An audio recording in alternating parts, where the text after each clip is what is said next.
Halo friends, bagaimana kabarnya kalian hari ini? Semoga kalian selalu dalam keadaan baik-baik saja ya. Jadi di video kali ini bersama Mr. Anggoro kita akan belajar tentang prakarya. Bagaimanakah keseruan kita belajar prakarya? Mari kita saksikan kelanjutannya berikut ini.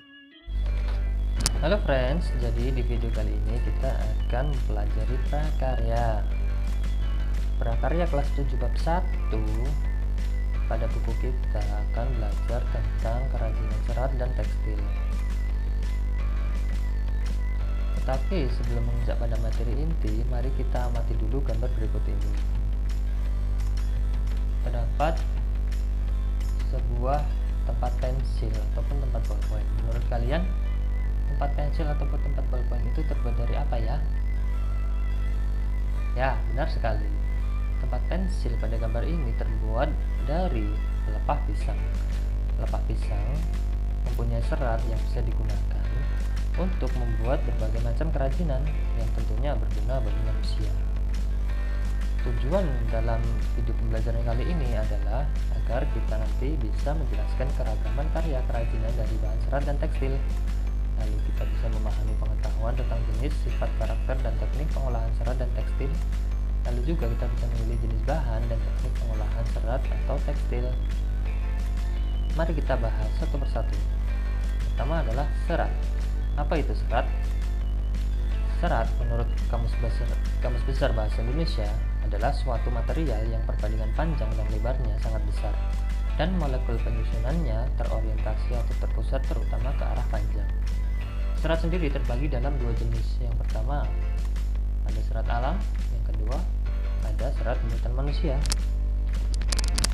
Serat alam adalah serat yang bisa diperoleh langsung dari alam. Serat alam biasanya mempunyai sifat kuat, padat, mudah kusut, dan tahan terhadap penyatrikaan. Ada 3 kategori pada serat alam. Yang pertama, serat tumbuhan. Contohnya adalah kapas yang bisa diambil dari biji buah kapas. Lalu ada goni yang bisa diambil dari tangkai rangi, dan juga sabut yang tentunya diambil dari sabut kelapa. Lalu juga ada serat hewan. Contohnya adalah wool yang bisa diambil dari domba.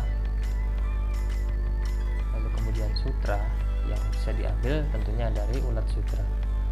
Lalu ada juga serat mineral. Contohnya adalah serat asbes yang terbuat dari silika magnesium dan kalsium. Kemudian ada serat buatan manusia, yaitu serat yang sengaja disusun atau dibuat oleh manusia, mempunyai sifat kuat dan tahan terhadap gesekan. Contohnya adalah serat polimer alam. Serat polimer alam terbuat dari katun ataupun kayu. Contohnya adalah rayon, asetat, dan triasetat. Lalu ada juga serat polimer sintetis, berasal dari bahan petrokimia. Contohnya adalah nilon, polyester, akrilik, dan lain-lain. Yang terakhir ada juga sifat serat mineral. Serat mineral berasal dari bahan dasar anorganik, contohnya serat kaca, serat keramik, dan grafit. Kemudian kita akan membahas tentang sifat serat. Serat alam, contohnya kapas, mempunyai sifat serat memanjang datar, warna putih krem, panjang berkisar 1 hingga 5 cm. Lalu linen, sifatnya adalah tampilan bentuk poligonal, panjang berkisar 15 hingga 120 cm, dan warnanya putih pudar. Yang terakhir adalah wool. Wool mempunyai sifat tampilan berkerut, warna putih krem, panjang hingga 40 cm. Lalu kemudian serat buatan. Yang pertama ada rayon, sifatnya adalah warna transparan, cepat terbakar, kekuatan cukup baik. Lalu polyester, sifatnya adalah tampilan halus dan rata, warna putih, daya serap air kurang dari 1%. Lalu ada juga akrilik, yang sifatnya adalah permukaan sama dan tidak teratur, warna putih, daya serap air 1 hingga 3%. Kemudian kita akan mengenal karakteristik serat. Yang pertama serat alam, yaitu kapas. Kapas mempunyai karakteristik terasa nyaman dan lembut, daya elastisitas rendah, kemudian rentan terhadap kerutan. Lalu wall mempunyai karakteristik cukup elastis, mudah menyerap lembab dan menyatu dengan suhu tinggi. Lalu ada sutra. Karakteristik dari sutra sendiri adalah teksturnya licin dan berkilau, ringan tetapi kuat, tingkat elastisitas lemah. Kemudian serat buatan. Yang pertama ada rayon.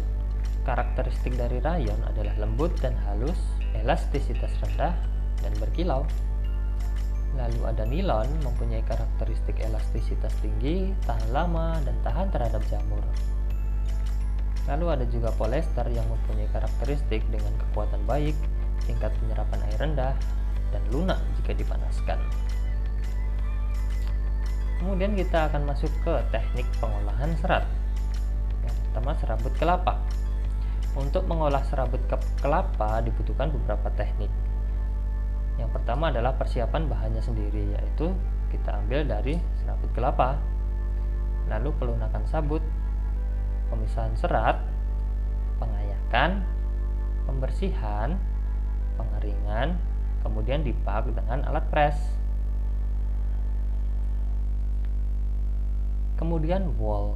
Untuk mengolah wool juga memerlukan beberapa teknik. Yang pertama tentunya persiapan bahan dari seekor domba. Kemudian sheep shearing atau pencukuran bulu-bulu domba. Kemudian mencuci serat wool hingga bersih. Kemudian setelah mencuci serat wool, dibilas dan diperas. Kemudian dipotong dan dipilah sesuai dengan kualitas serat-serat woolnya. Kemudian yang terakhir dikompresi dan dikemas. Kemudian ada 5 pertanyaan yang harus kalian jawab. Tulis soal dan jawaban pada buku catatan, lalu kirimkan jawaban melalui Google Classroom yang sudah tersedia. Yang pertama, apakah yang dimaksud dengan serat? Kedua, sebutkan jenis serat alam berdasarkan asal-usulnya. Ketiga, sebutkan 5 contoh serat alam. Keempat, sebutkan sifat-sifat serat wool. Dan yang terakhir, bagaimana teknik pengolahan serabut kelapa. Sekian video pembelajaran prakarya dari Mr. Anggoro hari ini. Semoga dengan video pembelajaran ini ilmu kita bisa bertambah ya. Okay, that's all for today. Thank you very much and see you on the next video. Bye bye.